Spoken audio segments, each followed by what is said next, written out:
वासुदेवसुतं देवं कंसचाणूरमर्दनं देवकी परमानंदम कृष्णं वंदे जगद्गुरुम. श्रावणवद्य अष्टमी तिथीस मध्यरात्री श्रीकृष्णाचा जन्म झाला होता.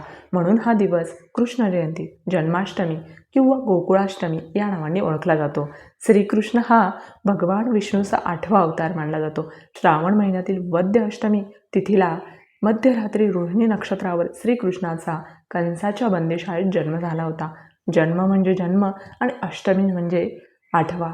भगवान श्रीकृष्ण हे भगवान विष्णूचे 8वे अवतार होते, ज्यात त्यांचा जन्म 8व्या तिथीला वासुदेव आणि यशोदा यांच्या 8व्या पुत्राच्या रूपात झाला.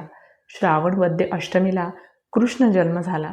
15 ऑगस्ट 2025 रोजी रात्री 11:49 श्रावण वद्य सप्तमी समाप्त होत असून श्रावण वद्य अष्टमी सुरू होत आहे.